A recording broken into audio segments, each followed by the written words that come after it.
أينما كنا أينما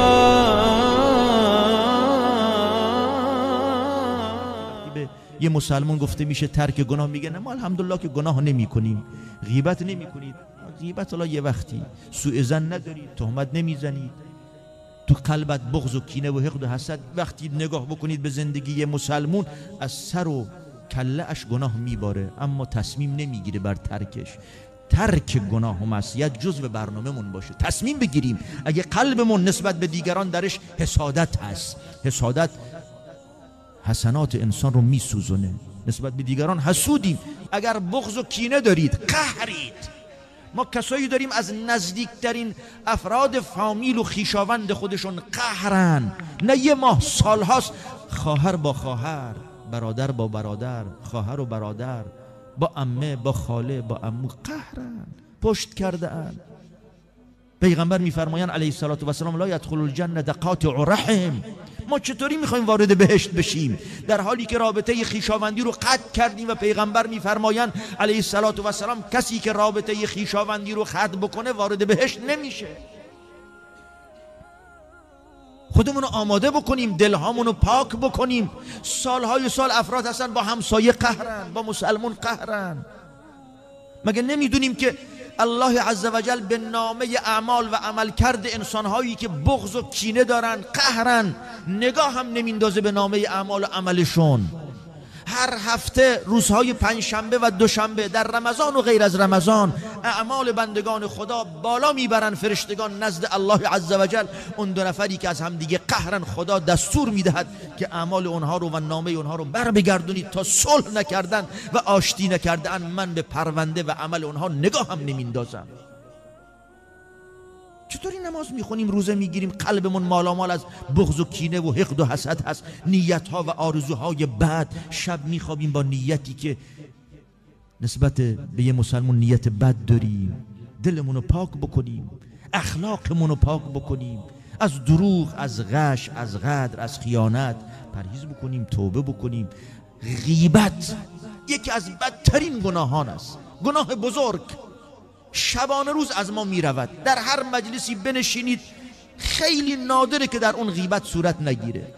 وقتی به یه مسلمان هم گفته میشه شما غیبت کردید، میگه من که دروغ نگفتم، چیزی که گفتم پشت سرش توش هست، اون عیب توش هست. خب اگر نباشه که تهمتش زدید، اگر باشه همون عیبی که درش دیدید به چشم خودت، کسی هم بهت نگفته، به چشم خودت دیدید چه عیب در جسم او، چه عیب در رفتار و کردار او و اخلاق او. درسته یه نفر ممکنه گناه کرده، یه نفر ممکنه بخیله، سنگدله، به کسی دشنام داد.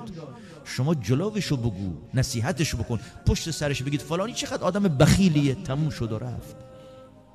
گناه بزرگ مرتکب شدید. چقدر در روز قیامت ثواب حسنات و اعمال انسانها که چقدر شدیداً ما بهش نیاز داریم به دیگرا داده می شود، به خاطر غیبت، به خاطر تهمت، به خاطر سوء ظن، به خاطر برباد دادن اسرار مردم. مواظب باشیم تو زندگی مردم دخالت نکنیم، سرکی نکشیم، برباد ندیم اسرار مردم. بعضیا دیگه عادت کردن که دنبال عیوب مردم باشن. به این زنگ بزن، از اون سوال بکن شنیدید؟ من یه چیزایی شنیدم خیلی عجیبه. مومن اگر یه چیزی شنید از این گوش به اون گوش بیرون میکنه، فراموشش میکنه، دنبال مردم حرف نمیزنه، دنبال اسرار و معایب مردم نیست. چرا؟ چون مومن میدونه که روز قیامت وقتی در پیشگاه خدا میستید و میستد، از چه کسی سوال میکنن؟ آیا سوال میکنن که چرا دنبال همسایت نبودی، دنبال فلانی نبودی، چه کرد و چه نکرد؟ خداوند کرام الکاتبین، فرشتگانی که نویسندگانن، همراه هر نفر فرستاده، نیازی نیست. ما فرشتگان خدا نیستیم، ما هم مسئولیت نوشتن گناهان و معایب مردم هم نیستیم. همراه همه ماها و همراه همه انسانها دو تا فرشته است، یکی طرف راست، یکی طرف چپ، یکی خوبی ها می نویسد، یکی بدی ها. خودتون نگران نکن، نگران خودمون باشی، نگران خودمون که در روز قیامت از چی؟ از نماز خودمون، از عیب خودمون، از گناه و خطاها و لغزش های خودمون سوال می شویم. آماده ایم؟ چرا ما همیشه انگار که خودمون پاک ترین فرد در روی زمینیم، انگار پاک ترین و فردی که بهشتی خودمونیم و دیگرانن که بدبخت و بیچاره ان. این خیلی خطرناکه.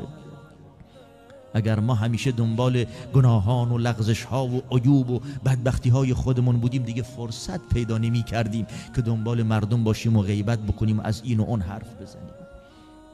پس بیاییم این گونه برنامه ریزی بکنیم تا الله عز و جل وقتی به نیتمون، تصمیممون، آرزومون نگاه بکنه، نیت‌های صادقانه، مخلصانه، خیراندیشانه باشه